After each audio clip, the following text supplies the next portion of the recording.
Hello and welcome to episode 81 of the TSM podcast. My name is Aidan O'Sullivan and I am joined by none other than the fantastic Ashley Green. Aloha, aloha, good morning all over the world, or afternoon or evening, depending on where you're listening. Maybe that works. Maybe that works for some people. I think we've got everybody just covered in that intro. But welcome to this episode. This is an episode that almost didn't happen. And we say that not because there was glitches or we couldn't sit down and find the time or all of that kind of stuff. This was an episode that we've literally just thought about as a result of a conversation that we just had this morning. We spent a good few hours actually talking about a situation which, Ashley, I'd love you to expand on in a couple of moments. But this is actually the result of a good 3-4 hour conversation that we've just had on this subject of managing some nightmare clients. And to give you a little bit of a teaser, Ashley's just had a little bit of an interaction with a potential nightmare client. And we looked at all of the different ways to handle it and approach that entire situation. And we actually thought, well, you know what? There's a lot of value in that conversation that we've just had, looking at cross-business exchange. Like, what do I do? What does Ashley do? Look, what can we start doing? And we've actually boiled that down into a couple of really clear principles. Actually, we looked at the whole conversation, making our own notes and this stuff. And we actually thought, why not put this in a podcast? Looked at these clear principles. And actually, there's a couple that we recommend that you actually implement straight away to look after your nightmare clients. But before we jump into that, Ashley, I'd love you to talk a little bit about the situation. Now, we've bigged it up as like nightmare client here, and it's not really as like chaotic as I know other people have had, but could you just elaborate on that entire story and why we're talking about these principles today? Yeah, I think this is because it's going to be very relevant and could either help those people who haven't faced a situation before, or it's going to help those people who have faced a situation and regular face it with their clients. But to cut a long story short, yesterday, in fact, I was meeting up with a potential client. I met him at when I was performing Out and About, as we do. If you've listened to our strategies to get gigs, got the lead, had a chat with him, was super excited, wanted to book me for his wedding. So I went, brilliant, let's arrange an in-person meetup to chat about it, because these are the most effective ways of dealing with clients, to actually chat to them face to face. We met out and about. We met up down the pub. And I set a good 2 hours aside for him in my calendar, so it'll be plenty of time to chat. And as soon as I get there, nice and early, all's good. Get him a nice drink already, all's looking well. I've got my notepad and pen and my laptop, and then he rolls through this door, steaming and sweaty, going, oh my gosh, sorry, so late, I nearly didn't make it. Wow, good to meet you, mate. And I thought, all right, fair enough, he's just a busy boy. But we didn't sit down and start going straight into business like we usually do with other people. It's like, hey, here's a meeting time. Let's talk about your wedding, the things that are happening. Let's talk a little bit about you as well to see how you're getting on. It was the pleasantries and the conversations lasted for the usual 15 minutes. I tried to turn that background into talking about the wedding, and he just went, oh, mate, I can't talk about my wedding at the moment. And immediately I was like, hang on. We are literally in a meeting supposed to be talking about your wedding. Why do you not want to speak about your wedding? And I was like, so I'm here and you don't want to speak about your wedding. I was like, look, can I just get through my drink first? I've just a bit brain dead. Can I just get through it? So I gave him the benefit of the doubt and tried to get back into the subject of talking about the wedding again, Aidan. At which point he was distracted and he said, I can't do it at the moment. By the way, I've got a friend coming. He's going to give some really good insights into this. He is running a little bit late. His friend was an hour and a half late and he wanted his friend to be on this meeting. So already I'm there an hour and a half into my time and there's been no progress made so far. Anyway, his friend gets there. We try to go back down to business and talk about the wedding. The football's on. He's like, oh mate, I can't focus when there's football on. And he just watched the entire football game whilst I'm there, taking time out of my day. Another hour has passed because the football game was like 20 minutes in, blah, blah, blah, blah. There's more time on the football. That finishes. And only after that, 2.5 hours into a 2-hour allotted meeting, only then we started talking about the wedding. But here's the thing.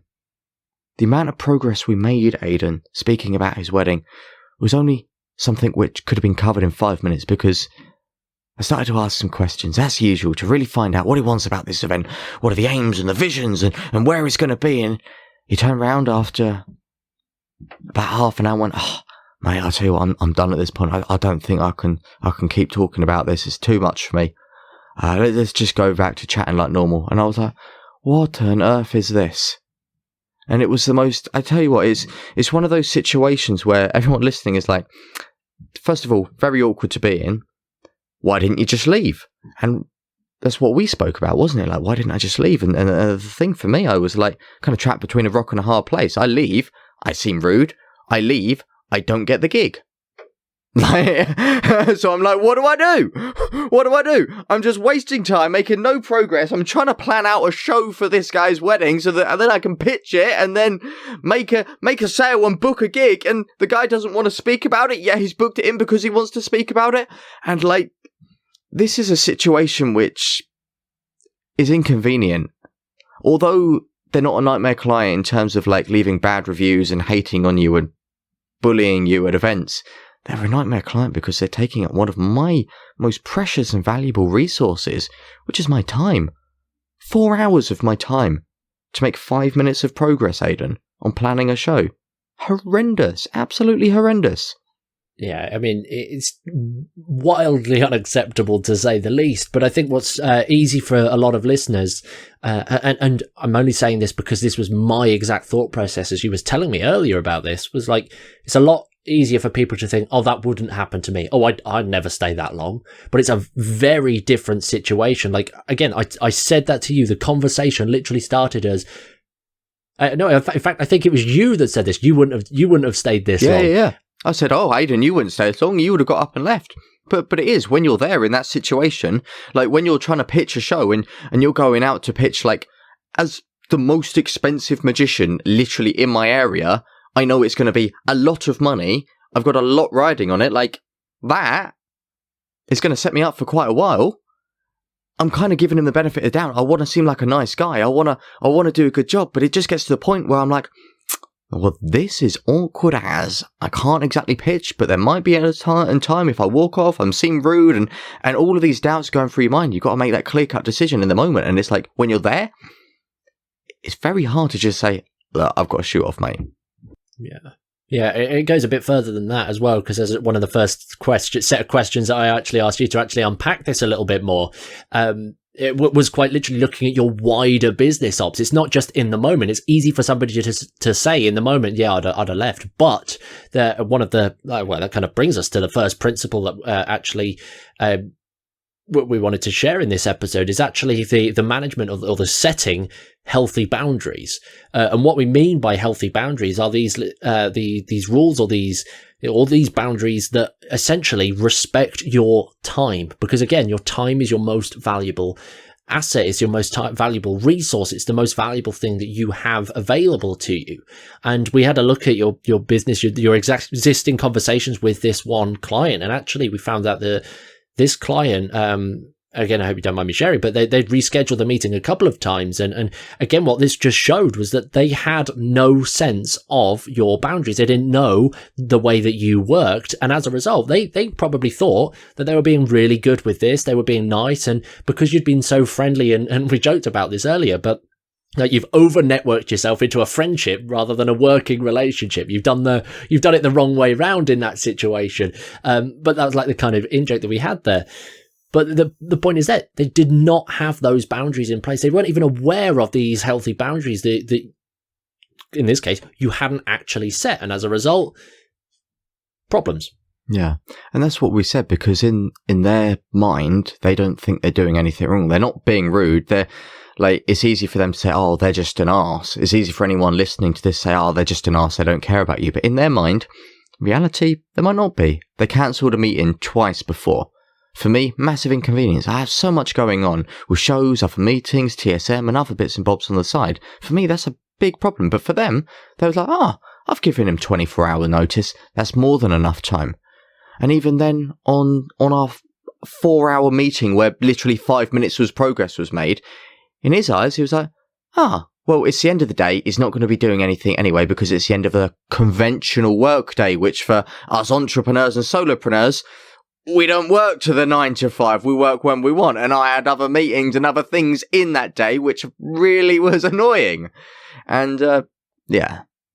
Yeah, I mean, it's really, it's one of those things, like, you have to look at these healthy boundaries from the outset, because it's all well and good being able to look at it in that one moment, but if you've not preconditioned your clients to understand, or even understand what they are and even be aware of them, then it's going to be really hard for them to actually respect those. It's going to be really hard for them to actually listen and pay attention and be able to sit and have a face-to-face conversation with you. And again, like, these meetings overrunning and being really unprepared, and people have probably got the other challenge of actually having no-shows, like people just not showing up. I know for me, I don't really get no-shows. The only times I've had no-shows to pre-booking meetings are phone calls, just because I think the reputation of a phone call is very different, and I'm sure that's a conversation for another time. But like, phone calls are very, I don't want to say old school, but they're not quite as official as an in-person meeting or a Zoom call, for example. Like, in our eyes as like business owners, we see a phone call meeting as we're both going to chat on the phone at that time. But as someone from the public, a phone call meeting, what the hell is that? Come on, you're just going to phone at any time. Well, no, we're busy, which is why we're phoning at this allotted time, so please pick up. But in their eyes, they don't understand that. And it's because we haven't built up, again, those healthy boundaries. So it really is this first step of just kind of, you're just kind of being polite and just letting people in, and you're opening up a little so that they understand you, so that they're not going to mess you around. And there's a few very simple ways in which we can do this to try and help prevent meetings overrunning, and prevent no-shows. And it is literally just setting like a soft time frame on these meetings. It's as simple as that. When I start booking in these meetings, in the past I've always gone, let's meet at 6:30 down here. Let's hop on Zoom at 6:30. That's what most people do. And in my diary, I block out an hour or 2 hours because I think that's more than enough. But I've never expressed that to the potential client, which in their eyes, they might overrun, which in this case, it did.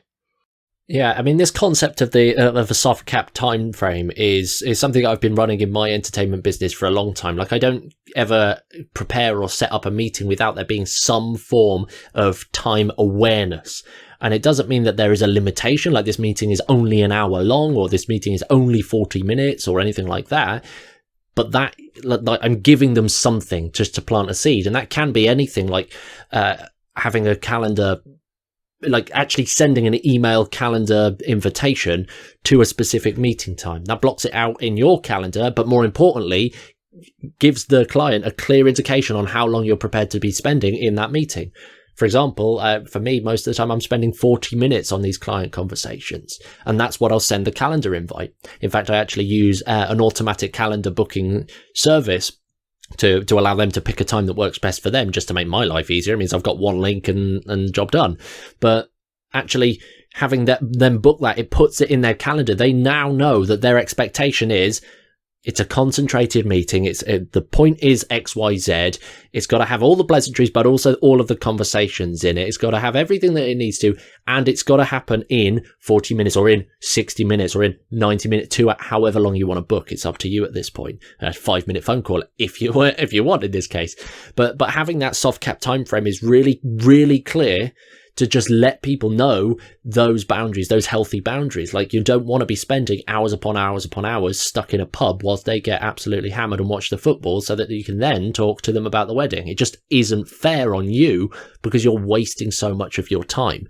I think if you have the, like, in that one situation, like, if your average client call is an hour long and you were there for 4.5 hours, well, that's 4.5 client conversations that you literally could have pitched to, which is 4.5 gigs worth relative to the 5 minutes towards 1 gig. Again, in this case, the value ratio is wildly off track. And again, just putting in those soft cap timeframes are really important. But I think it's worth mentioning as well that it's not just sending calendar invitations. That's not it. It doesn't have to all be fill out your calendar. Like, I recommend it. I do it every time without fail. But it could also you are Mr. Productivity at the end of the day, aren't you? Well, you got to try. But it could also include things like a few weeks ago, I had a wedding client. They wanted to meet with me to talk about the wedding. Perfect. Great opportunity, in-person meeting. Went back to them and asked, what days or times is sort of your preference? And they came back. I think they said a Wednesday morning would be great. And I said, awesome. I'll need to make sure I'm back home by 12 because I've got another meeting at 12. But any time before that really works for me. And what I've essentially done is I've put this soft cap time frame on it. Like, I need to be back home ready for another meeting at 12. Which wasn't a lie. That's something really important. It was no BS there. That was literally, I had a meeting, albeit the meeting was at 12:30, but I needed half an hour to prepare and get lunch and all that kind of stuff.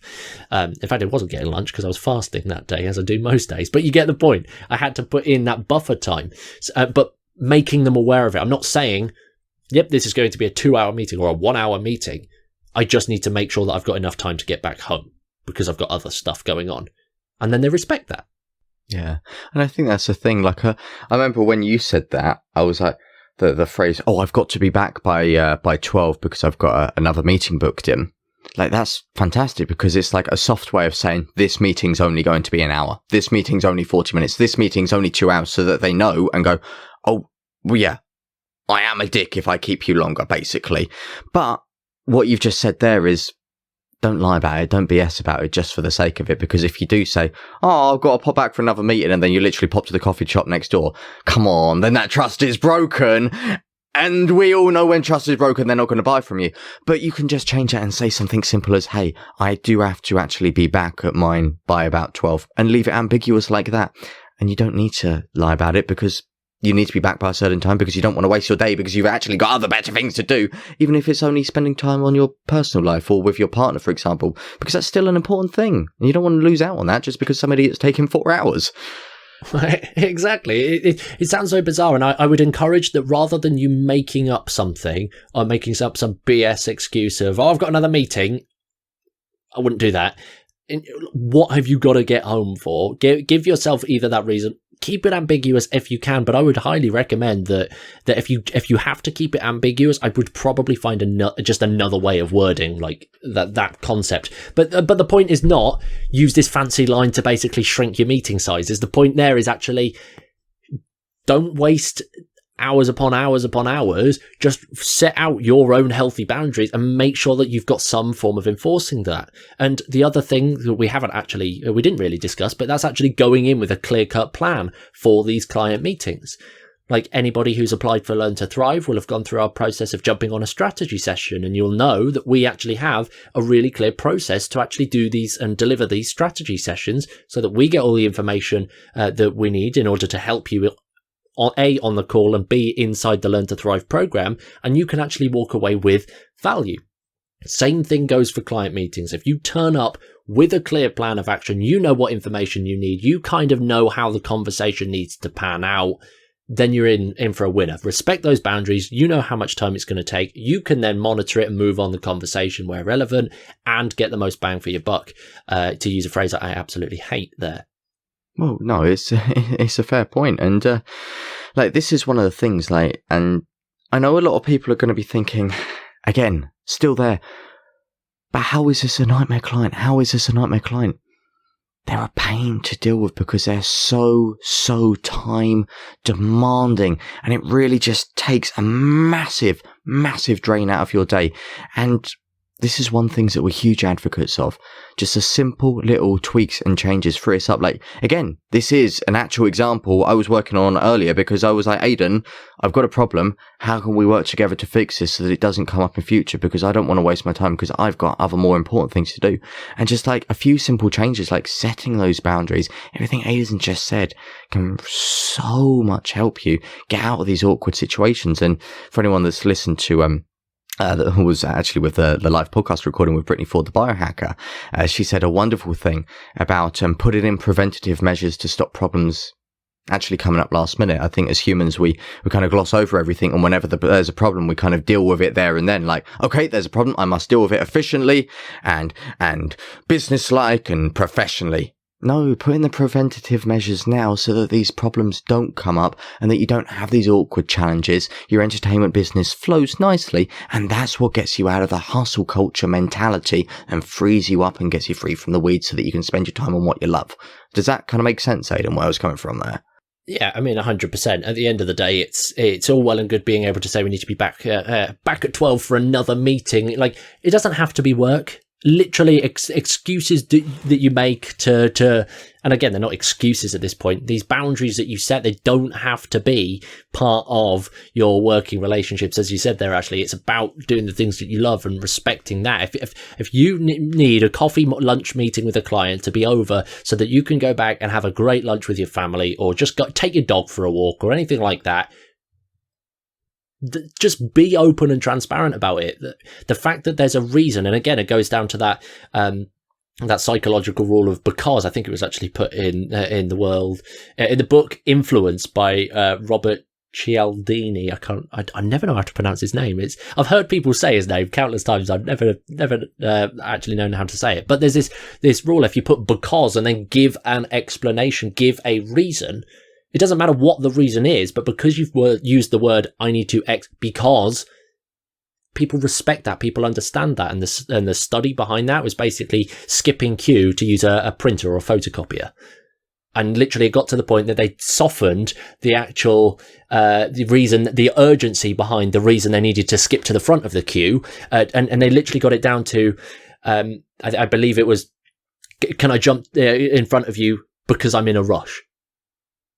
How vague and bland that is. But the fact that they used the because I'm in a rush indicated they needed to jump to the queue, and people were much more allowing for that. Again, same thing with your boundaries. But we're not just talking time here in terms of meetings. We've spent a long time talking about client meetings because this was your example. But we unpack this, right, Ashley, and it goes a bit further than just meetings. Oh yeah, we had an actual, when we got to think about this, a problem which one of our Learn to Thrive students was facing. He came to us and said, "Hey, I've got a client, I've booked in a corporate show. They're just not returning their signed contract to me. Like, what do I do?" And this is a huge problem which we face as entertainers. Like, people want to book us, we say, "Yeah, no worries, lovely, all sorted. I'll send you the paperwork, get that signed, get that sent back, we go from there." And people take for absolutely ages to get signed paperwork back, to pay invoices. It takes forever and ever and ever. And the reason it takes forever, because I guess in their minds, they're not being idiots, they're not being arses. It's just the boring paperwork. Like, they've chatted everything about the event. You're up for doing the event. They've got everything they need. They know the event's going to go ahead. So it's just a little bit of paperwork holding it back. In your eyes, you need that so that you can actually solidify it and make it in your calendar and know that it's going ahead for that own kind of like personal safety. But in their eyes, they're like, yeah, it's fine. It's all booked in. I'll get this back whenever. And one of our clients was having this problem. Corporate show took weeks and weeks. I think like nearly 2 months to send a performance agreement back for a show. And again, one of the easiest things to solve this is putting those time caps in place.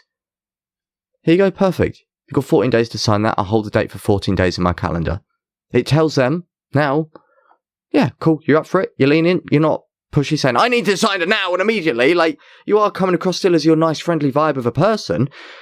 But you've literally said, in the nicest way possible, "I'm going to hold that date for you. But if you don't get that back to me within 14 days, I'm going to take it out my calendar." So now there's a rush. Now they go, "Oh, I better get that signed quicker, because if I don't do it, then there's going to be a problem on my end." And you're not causing problems for them because they can just sign it and send it back. Like, you're not trying to go out there and cause problems to make people do things. That's not what we're saying.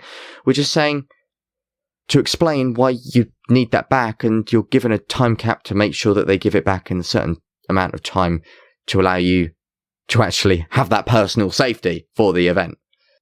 Yeah, again, it's just an example of setting those healthy boundaries in order for you to not waste your time, and in the situation, depending on where you are in your career, obviously the chance of it will vary greatly. If you're a beginner, it probably won't happen as much as if you're a full working pro that's getting lots of inquiries and stuff, but somebody else inquires for the same date. Well, if you've got this client that's on hold for 2 months about this one event that you haven't had the paperwork back from, like, that's a really example of an unhealthy boundary that's not serving you. You've been so flexible with this that you've actually crippled another potential booking. You haven't been able to go back to that original client and say, affirm, "No, but let me find somebody else," or even a yes. What you've got is this really weird situation where you're in limbo. Like, let me just check. And then you have to do that BS thing that no client believes, even if it's true, of, I do actually have another client in the diary for that day. Let me just confirm that that's all working. No clients believe that, even if it's true.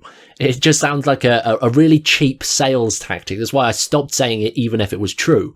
Like I used to make, this is funny. I used to make up lies that I was like away on holiday or something. I'd be back in a couple of days to check, basically stall for a few days. Again, this goes completely against what I said earlier in terms of don't BS your clients. I learned that the hard way. But I stalled a few days just so I could try and get desperate contact back from the client, so I could go back and say, unfortunately, I've just got home to check the calendar, and unfortunately, this no longer is a date that's available, etc., etc. But again, as you said there, Ashley, it's setting those time caps, actually having those healthy boundaries.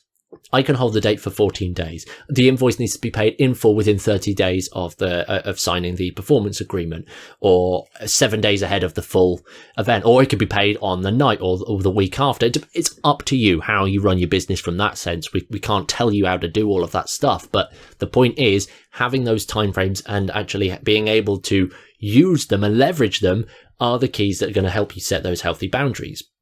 And another point, actually, I mean, still in this criteria of healthy boundaries here is actually managing your expectations. And this is probably even a principle in and of itself, to be fair. Ashley, could you tell us about the time that you referred me a gig? Oh, yes. So I gave Aidan a gig one time. I know, sometimes I am nice. It's very generous, very generous.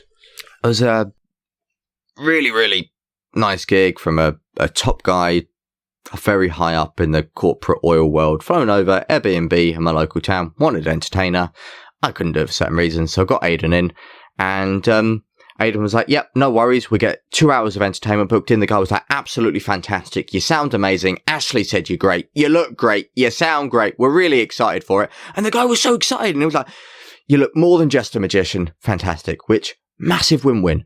And the guy, again, was not an arse, was a really, really nice guy.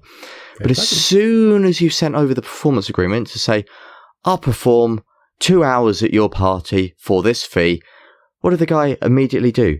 He messaged you straight back and said, I hope you're not just going to do 2 hours of entertainment and then leave. And it got me thinking. I was like, because we spoke about this at the time, and when we actually started to delve into this, we thought of that exact example from like, what was it, a year and a half ago? This gig came in, and we went, hang on a minute. This guy's saying, if you do 2 hours of entertainment, he's going to be annoyed. Yet he's paying you for 2 hours of entertainment. He's asked you to do 2 hours of entertainment. He's paying you for 2 hours of entertainment. Yet if you do 2 hours of entertainment, he's going to be annoyed because you didn't do more. And I'm like, and I was like, well, he needs to pay more then? Like, if he wants more, like, you're paying for 2 hours, mate. You've agreed for 2 hours. Why are you going to be annoyed if he gives you exactly what you've asked for? But in reality, what was the problem there, Aidan? Well, it was literally the same thing. Like, we hadn't set those healthy boundaries. Like, we hadn't managed those expectations over what was actually going to be delivered, what the actual entertainment was going to look and feel like. Because just clarity. Exactly. That was it. That was the only thing they needed. A little bit of clarity over that, and their expectations would have been managed. We wouldn't have had any problems in that front. We'd have set those healthy boundaries, and we wouldn't have had that really weird and slightly awkward email to reply to. It was a bizarre feeling. Yeah, I mean, I again, there's no problem with the gig. I'll be honest, it was a fantastic gig, and my first time in Kent, so it was quite a little pleasant trip, even though my car nearly blew up 3 times on the way to the gig. True story. But yeah, I mean, it was great, but that was just a bizarre moment, and something that, again, we spoke about, we adapted, we learned from, same as this conversation today. But there was something else that you brought up earlier that I want to chip in here now. We spoke about autoresponders, like email autoresponders, and the idea of having this. Somebody sends an email and basically you get this automatic reply saying, "Thanks, I'm out of the office until blah blah blah." That's a typical one in the corporate environment. Yeah, but you can set it up to say whatever.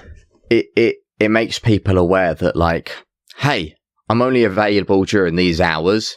mainly because you're not at work, not in the office, you're spending time with the family. And that sounds great. And many of you out there, your professional working magicians, probably have autoresponders, like when you're on holiday, for example, that you're away from a week, or just when you're out of your usual office hours, like, hey, I'll get back to you on Monday at 9 o'clock, whatever. But we got thinking about this, and we don't think autoresponders on email actually work. Like, yes, although it kind of hits some of the points that we've touched on to bring these clients and let them understand when you're going to get back, like, it doesn't entirely work, because someone's going to email you so excited about an event, maybe so excited about an event that you've done with some raving feedback, and then they're just hit with, yeah, I'm not looking at these now. We just think there's a bit of a problem with them. Yeah, it's this kind of gap, isn't there? And when we looked at it from a positive perspective and a negative perspective, and again, the conversation was, how do we set these expectations and manage our healthy boundaries around our time involvement with the entertainment business? And we thought email autoresponders. I've played with them before, but I personally don't like them. I turned mine off quite quickly after setting them on. In fact, I set them on 3 days. They lasted 3 days while I went on one holiday a while back, and I was, not a fan, because again, you've got to think about it. People are emailing you because there's a reason, whether that is a great reason, a negative reason. For example, somebody has a question about your performance agreement, in which case it might be a bit nervous. A gig might be coming up, might be a bit nervous. Something might change. You can hear Floki in the background, but an event details might change, and they need to really urgently update you. And then they get, like, they've got some, again, this is just negative. They might be really excited and want to leave you glowing feedback for an event that you just did. Either way, to have this heightened level of emotional connection to you, whether it's positive, negative, it doesn't matter. And to then be slammed in the face with a brick wall that basically says, yep, thanks for that, I'm not looking at it yet. It's like, it kills the momentum, it kills the excitement, it kills the energy around that conversation, regardless of what it is. And again, it's better in some cases, better in others, but it's just not, it's not something that I would like. I think the expectations should be managed around the other elements of the interaction, not just that one email responder there. Yeah. I don't think it's a good idea. And I want to break this down a little further, because I know there's still going to be people listening to this, and I don't agree with you. I don't think you're right there. Okay, that's fair enough. You're entitled to your own views, because like, that's the best thing to disagree. Because if you disagree and give a valid point that's better than ours, like, reach out, let us know where we can improve our businesses. Fantastic. But to really break this down, if for those people that don't get it, like, in businesses with solicitors, estate agents, accountants, all that, people understand that it's like business, and there's work hours and that. But when it comes to an entertainment business, when it comes to the business that we're in, not many clients actually see what we do as like a business. I mean, most people do magic and mentalism and this type of entertainment as more of like a hobby on the side. So people just assume that we're available kind of all the time. And also, if we do it professionally, if we do it full time, like myself or Aidan, well, again, people just kind of assume we do it all the time. It's something that we love, and we get to do our job that we love as like a full-time thing. So we're always available. And especially if you've got your mobile number on the web, like, they've got direct personal contact to you. So just going back with a bland old blank message like that, people just kind of don't expect it, because they feel like they're going to get a bit more of a personal touch, because they don't see you as a traditional business. They see you as just an individual, as just a human that they're going to talk to. And then you've hit them smack bang with this bang, I'm a brick wall, I'm a robot kind of procedure. Exactly. And again, it's up to you. By all means, go and play with these kind of concepts and let us know your feedback in terms of what you've experienced. But for us, like, right now, at the time of this conversation, it's a compromise that's not worth actually having. But they're kind of one, I'd probably even split those into two clear principles. They're actually setting and understanding these healthy boundaries, and then managing the expectations of your client. They're two really important stages. But that brings us onto sort of Principle 3, the conversation that we had around actually systems. Now, we're not shy to talking about systems on the TSM podcast. We talk about it a lot. We rave about it because it's something that we are pretty obsessed with, to be honest. But what we mean by this is like having these inbuilt systems to actually enforce these healthy boundaries by managing those expectations. You're basically systems that do those first 2 points for you, either automatically or manually. Well, this was a chat we was having. I was like, okay, we've made some, and again, we're all about the micro, simple, very, very simple tweaks that we can make within our businesses. So the ones that require the least effort to get the maximum results from. It's kind of like our highest leverage tasks. No, yeah. It's strategically lazy because we can focus on what matters and what we need to do specifically. So it's strategically lazy, which is a term I'm cottoning to say we shouldn't be hustling, we should be strategically lazy, which anyone coming to Terry Tyson's podcast or anyone that went to that, as of recording this, his live podcast is in a few hours, but anyone that came to the live podcast with Terry Tyson, oh, you're in for a treat on that, or were, depending on when you were listening with timescales and I was recording now. But yeah, like it's all well at us saying, okay, here's the micro changes that we need to make within our business to make sure that people don't mess us around. Like, again, we've explained they might not be intentionally messing us around. It might just be a thing because of miscommunication and problems and they don't understand us. So we've created simple solutions and strategies to stop that occurring, to stave and free up our time. But I said to Aidan, okay, well, to make sure this never goes wrong in the future, to make sure there's nothing I forget, and when we're busy, like in the festive period, like through November, December, and even a bit into January, it can be very easy to let things slip. When you've got more clients coming in, when you're on the road a lot more, when you've got more shows out there, and especially at a time when there's more stuff going on with your family as well, it can be easy to let things slip because you don't have much time to actually do this admin, to do the client management and deal with your pipeline. So I said to Aidan, well, one of the things I've just done straight away, I've written all of this down because I'm going to put this into a little Word document and create a little system of how I deal with clients. Because that way, whenever I get someone that phones up, and like the two people this evening that I'm speaking to, if I get any other people following that, for example, that want to speak about their corporate event, their wedding, their party, whatever the list goes on, I can go, okay, what do I need to do to make sure I can put these preventative measures in place so that there's never any problems that will directly affect my time and also inconvenience them. And we just follow a clear step-by-step system. I don't have to remember, okay, I need to do this. I need to make sure to let them know we've got this allotted time for that meeting rather than just going, yeah, it's at 6:30. Let's go from there. I need to make sure that we've got like automation to send stuff through. And I need to actually be a little bit clear of what I'm delivering rather than trying to remember that and then being scatty brain when I've got so much going on this week with like events and personal life. I can go, okay, what do I need to do? Bring up a Word document. I need to do this.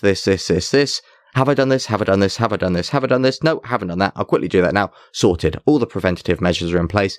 And then your clients flow much, much quicker through the client process than they would if you was just trying to do what most magicians do. Just take an inquiry, deal with it off the top of their head, and then try and book a gig. Like, we're following a clear-cut process that works every single time and will allow us to never, ever end up with these problems again. Exactly that. And it's that consistency that's so important, because again, you can do it once, you can do it twice, but whether you can do it 3 times over or more over an extended period of time, that's where the real leverage is. That's what will get you thriving and hustle free at the end of the day. And we spoke about there in terms of automations. Can you set up things that basically run it automatically? For example, can you have specific email campaigns to follow up people that haven't yet filled out a performance agreement or signed your performance agreement or paid your invoice or anything like that? Can you set some form of automatic text message reminder system? Again, making sure that they're all fully aware that they've opted in for all of this kind of stuff, like, so you don't break any laws and all that kind of stuff. But you get the point. There's having some form of automation where the system in and of itself, the toolkit, the software, whatever it is you're doing, does the work for you.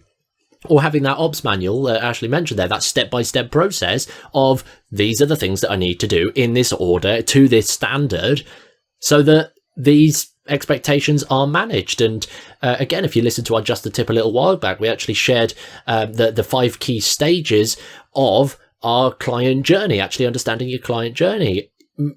I would probably even encourage, Ashley, that you look back at those 5 stages and look out your healthy boundaries for each of those 5 stages, and then put everything that we spoke about earlier into those 5 stages. I mean, I know I'm going to be looking back at my work on that myself and making sure that that's really, really clear. But it can be really simple, just making sure that what you've got is enforceable consistently. in a non-harsh way so that it doesn't make you seem like a dick, but actually allows you to keep doing what you love without it being a nightmare, without it turning into a job or something that you just don't like. Yeah, well, we're just simplifying the process. Well, exactly. You're making it so much easier and simpler, and there's just no room for error because you know what you need to get your client from A to B, A being where they are right now, B being booking you, and then all the way through to C being fans for life. You know that what you need to do, to allow that journey to take place. What are the boundaries for each stage in that journey? How do you manage it? Like, now you can make that really simple, really easy, really effective for the long haul. And we've spoken about 3 really different principles here.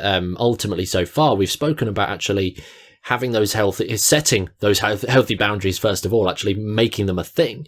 We spoke about managing the client's expectations. And then part number 3, principle 3 is actually the systems, but there's a 4th one.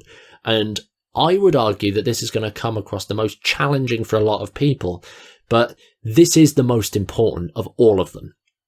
And that's quite literally, be comfortable enough to fire your clients. You can say no to clients that inquire. If you're desperate for a gig and a nightmare client shows up at your door, you can still say no, even if you need to convert it financially.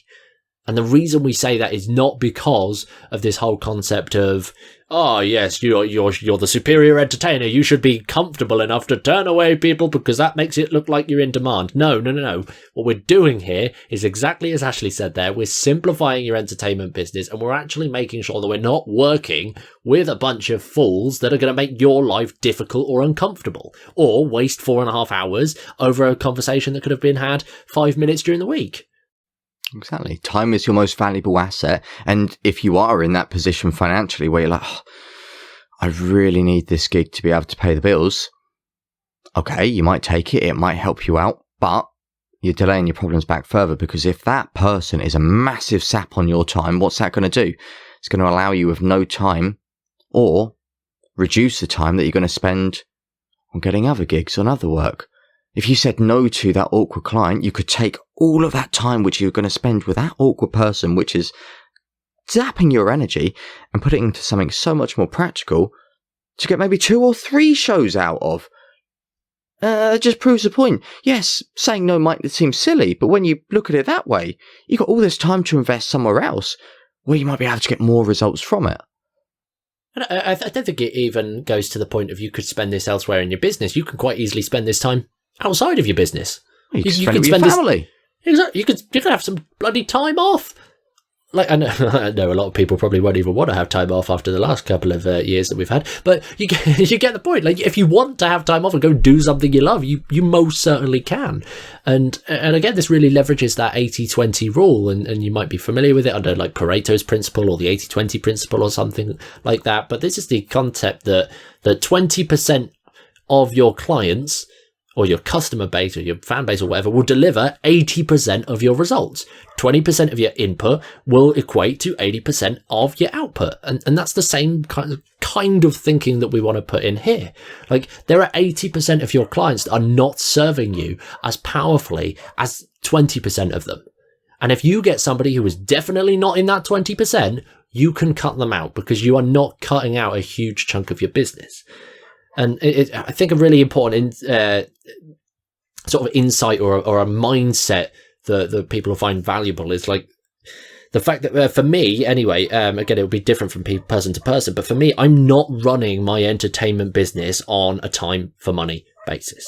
Instead, what I'm running it on is a time involvement with the business on a sort of a money divided by time equals freedom ratio, whereby, like, obviously the money in the business needs to be as big as possible, but the time itself needs to be as small as possible, so that I'm more free. Because at the end of the day, you could make 100 grand in a year, and if you're pouring in 100,000 hours on it, like, your hourly rate sucks, and it is just not a practical use of time. So again, being aware that actually your time investment should be as minimal, based on like 80-20 it. it's really hard to describe outside of that. But if you 80/20 your time in your entertainment business as well, it will really help you understand which clients are fireworthy. 100%. And when we look at this, and this was one of the things I brought up, another story from my past, actually, where I've had people like this in the past where I've gone, I don't want to work with them. People where I've gone, I actually don't want that gig. For example, like a really rough pub or someone who I really, really don't get along with because they're just an arse in general. And one of the things I used to do in the past, which I know a lot of entertainers out there do, is just go, oh, because of the pain, I'll up my fee. Usually I'll charge £1,000. I'll up it to £3,000. If they pay it, I've got more money. Usually I charge £100. Oh, I'll up it to £600 because if they pay it, yeah, there'll be a pain, but I've made more money, so it's worthwhile. And we thought about this, and this was what I said to you, Aidan. We spoke extensively about this, and yes, when we look at it at surface level, it makes sense. More of an awkward situation. You get more money. Warrants a price increase. But not really when we actually start to delve deeper into this, because if you up your fee a significant amount, and instead of doing a wedding like I do for maybe £2,000, you up it to £10,000, if that person is already a pain, and zapping your time, when you up your fee to 10,000, what are they going to be like then? When they've invested 10 and they say yes to that. They say yes. You're sat there happy days. Oh, I've made 10 grand. But what is that client going to be like? Well, they've invested 10 flipping grand into you. So that annoying client is going to go up 10-fold, 100-fold. They're going to be contacting you and pestering you every day. They're going to want to make sure that they know everything inside and out. They're going to expect the best and highest level of customer service. They're going to be the most ultimate Karen you will ever meet. And on top of that, they're going to expect a show that is like Darren Brown, Dynamo level, celebrity level of stuff, because their expectation is, this better be bloody good. And if you don't deliver, if they're already a pain beforehand, what are they going to be like afterwards? What is that going to do towards your career? Is that going to damage you with the bad rumours that they might spread, the bad reviews, the testimonials? You know, really think about this. Upping your fee isn't always a good thing. In fairness, I think in that situation, it's probably one of the worst things you could do. Yeah. And then you give the example there of upping from 2,000 to 10,000. That is a significant jump. That is an £8,000 price increase relative to a £500 increase from 100 to 600. Like, the difference is staggering. However, the point that we're making here is, like, by managing those expectations, you can be really clear in terms of if you're right now, you're a £100 performer. Like, first off, you can up your fee pretty comfortably and it won't really change that much, but that's a conversation for another time. But if you are, say, a £100 performer right now, people expect you to be a £100 performer, but upping it to £600, like, as you said, Ashley, you now have to be a £600 performer. What does that look like? Well, only your clients know, because, like, at the end of the day, they're the ones paying for it. They're the ones booking you and expecting that. And in any situation, really, we've looked at some of the interviews from some of the world's leading CEOs and millionaires and the wealthy people of the planet, and they all seem to say the same thing, and that's quite simply that money enhances who you are.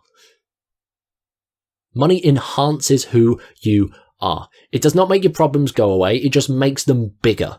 It does not make you a better person. It just makes you more of what you are. See it as like a big, it just amplifies the true you. And if you amplify your fee and your client is happy to put more of a financial investment in you, just think, like, what is that significant difference? Because look, you look at it from 2 to 10, that is still, if I've done the math right, a 500% increase. From 1 to 6. What is that? That is still a 500% increase. You've basically put your value at 500% greater. And again, that's very maths way of putting it. But, like, you're increasing your value at a rate that you might not even consider, but your clients definitely will. They'll be fully aware of it. And the worst bit, they might not even go full Karen, as Ashley described it a second ago. They might not go so nitpicky, really crazy. They might just shut up and let you do your thing.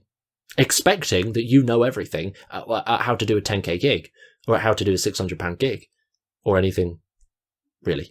They might just shut up. And when you don't meet their expectations, complain like heck, give you a bad rep, do loads of different things. They could do anything. They become what we like to call dangerous clients because they have so much power over you, your entertainment business, any direction whatsoever, and you don't even know about it. They could be best friends with potential clients.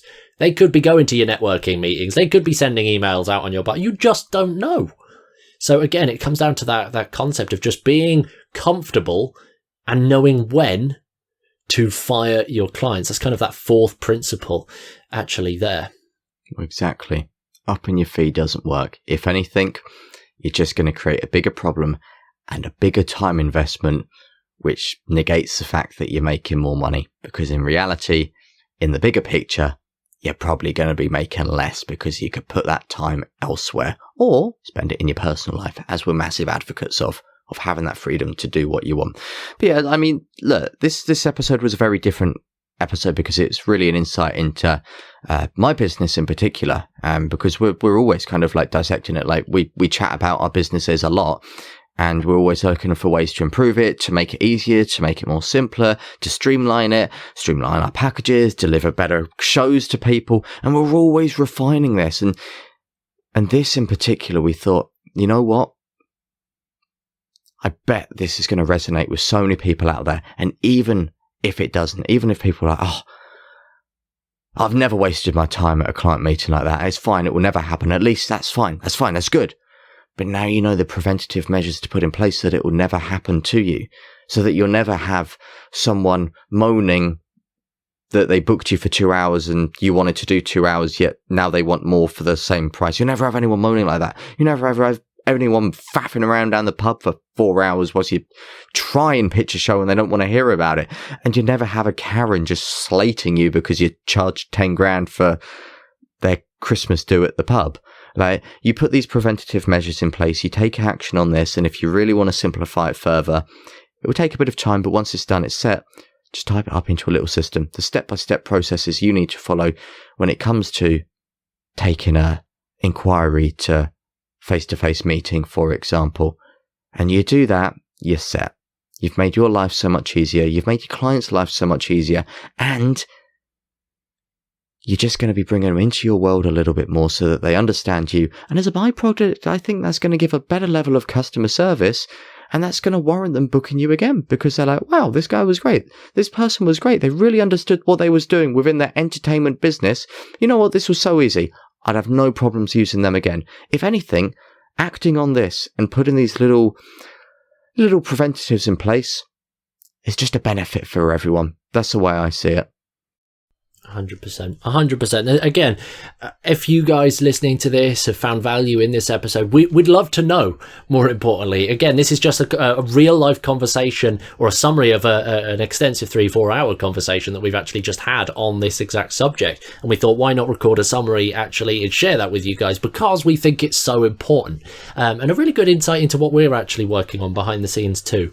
So if you did find value in this episode, by all means, reach out. Head over to Instagram. Why not come and join us on Instagram today? Head over to instagram.com/thesuccessfulmentalist. You'll be able to find us and drop us a message. Let us know your biggest takeaway, what you loved about this episode. And if you've got any questions, by all means, shoot us a DM over on Instagram and we'll be more than happy to reach out and help you from there. There we go. So with that said, have a good day.